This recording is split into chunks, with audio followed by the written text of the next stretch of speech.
Hey guys, welcome back to my channel. Today's video we're going to review a tarot deck, the Egyptian Tarot by Lo Scarabeo. And so if you're interested in tarot cards and a few things about Egypt here and there, this may be interesting for you.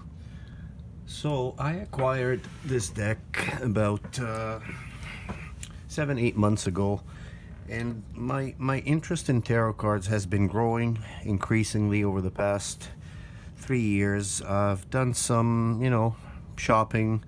I've looked at different decks, and this one was very unique, and I found it to be a great one to actually own, collect, not just for the actual quality of the deck itself, but the beauty of the artwork on it. So without further ado, I'll just tell you a little bit about the package. It's excellent, package in terms of print, in terms of the quality of the box. The box does come with a little description book which tells you a little bit of background and of course some of the card interpretation, divinatory meanings, and so on. So it's a typical 78, tarot deck card with the majors and the minors.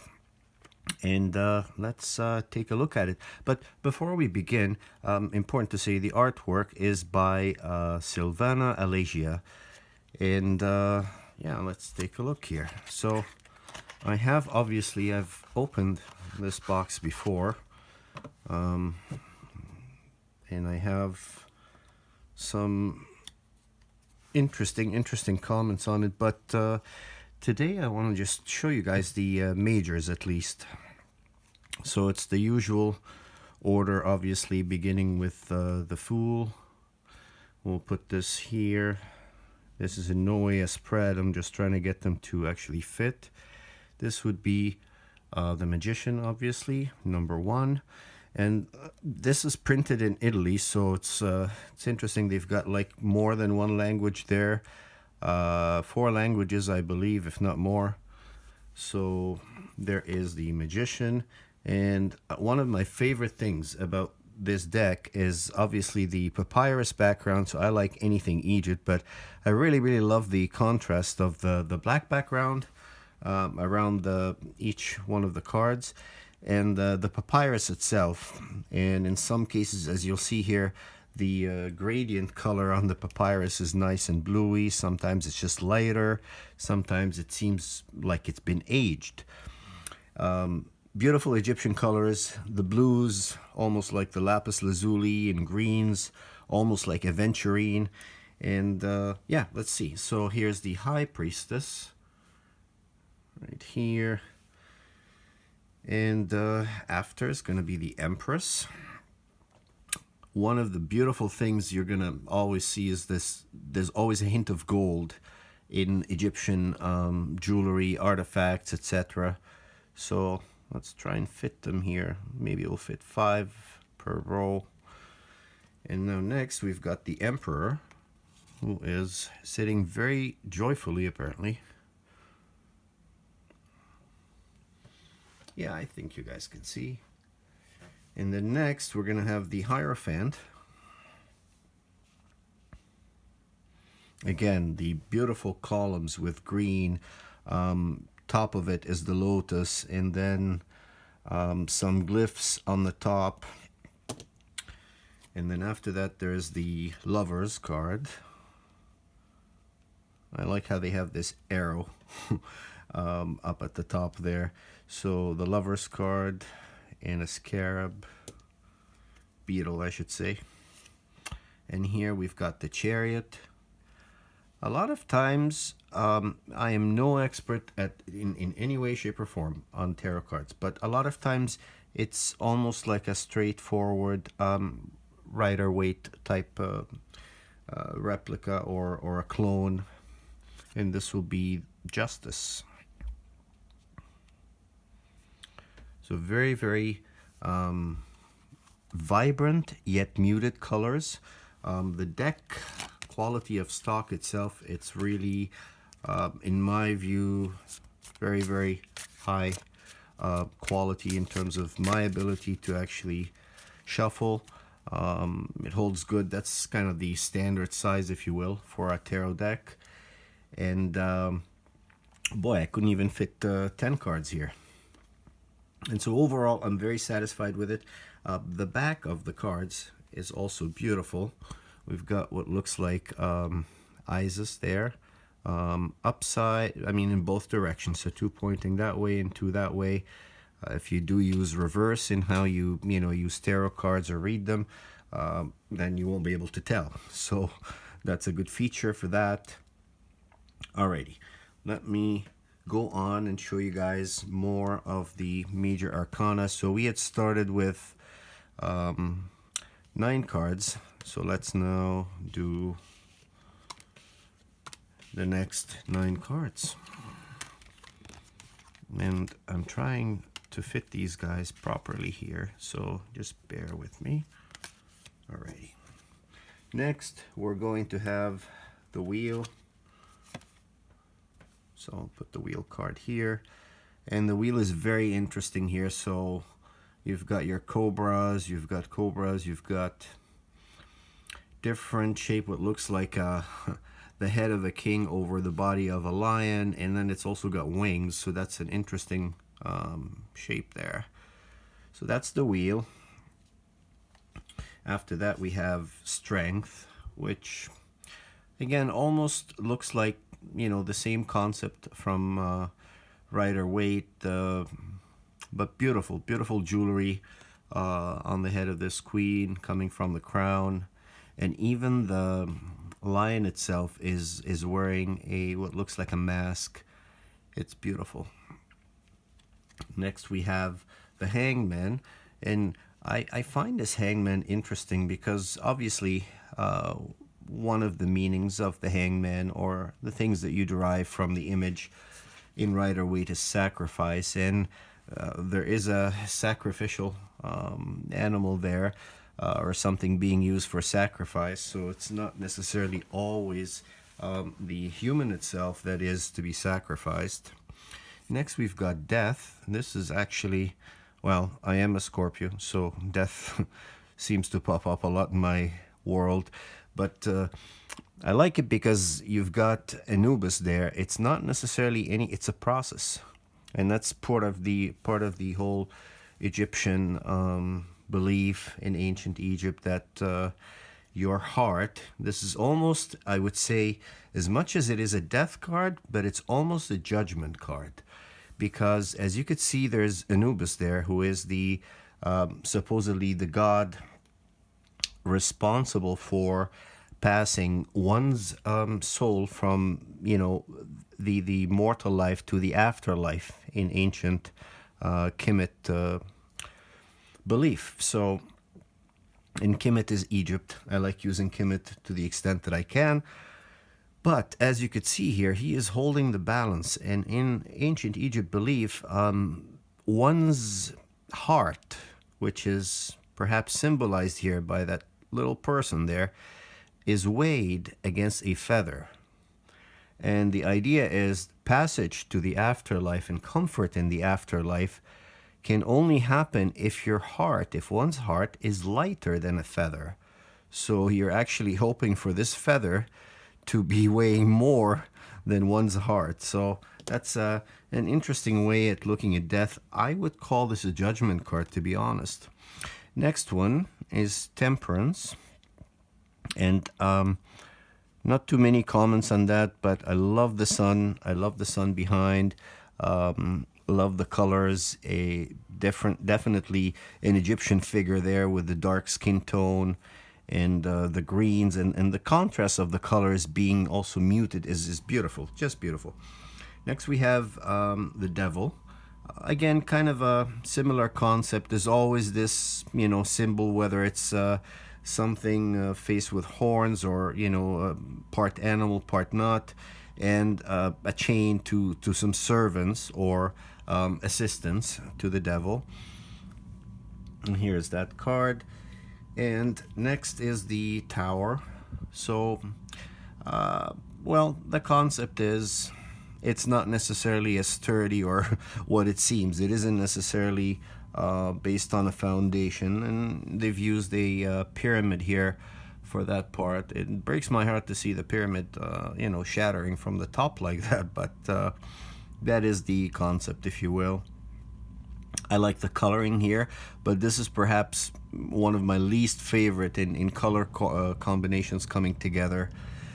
Sky behind it looks interesting, but it's kind of aqua, so if I say it's because if it's an Egyptian tone, that's fine, but otherwise not my favorite coloring on these so far. This is the stars. That is one of my favorites, so I like more perhaps, definition to the background. I like to be able to see a little bit more. In this one here, we have a few shapes too.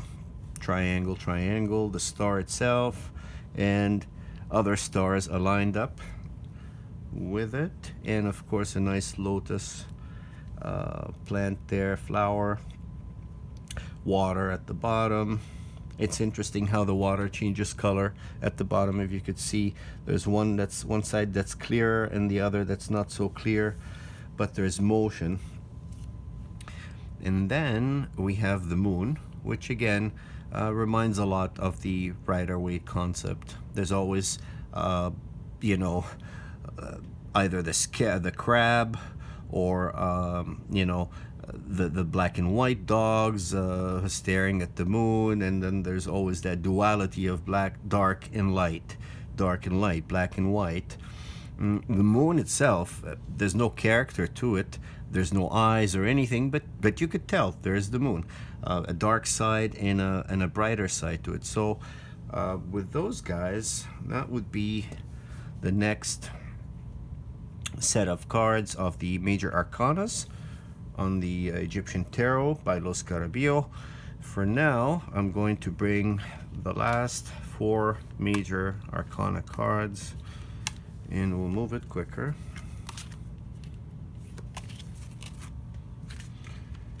And we're going to begin the last 4 with the sun. This is just beautiful, the sun. Always the sun god, or the sun is represented a lot of times by the god, or symbolizes the god Ra, the god of the sun, and it's such a source of life. Anyway, and there's the judgment card. So if you recall, and maybe I'll try and find it, so there's Anubis, and there's it's taking me to a judgment after death sort of thing. So there's Anubis, and there's the deceased, if you will, and I'm going to go back to the Justice card just because it really adds up when you put the two of them together. So we looked at this earlier. Sorry, this was a death card. It's very interesting, very Egyptian here. Judgment after death is the key to the afterlife, and to one soul passing and being one with the gods, as they so believed at the time. So here's Anubis, and here's Anubis, and he is in charge of this process of taking this person's deeds and everything and weighing them. So he was weighing them here at death, and this is judgment. So this is what happened at death. And now it looks like this person has actually passed, because he's being taken by the hand and he's being led somewhere. So this has been the outcome of weighing his heart at death. In Egyptians, we don't, or there's not necessarily a word for death. Death is not a thing in the ancient culture that we had believed in, although it is true, but it's a transformation. So they call it westing. It's mainly going west, but there is an afterlife and there is a continuation. Now we go to the world. Actually, we'll go to the Hermit is next. And very, very solid character, the Hermit. He's got nice, clear, white, outfit, and A little bit of decoration here and there, but simple, easy to figure out card. The sun is above again, and there are some glyphs around them. It's interesting. You see one of the moon's nodes up here too. So there's that. So it's not just the sun. There's actually a symbolism of astrology there, because that is one of the signs, and that is one of the moon's nodes being shown up there.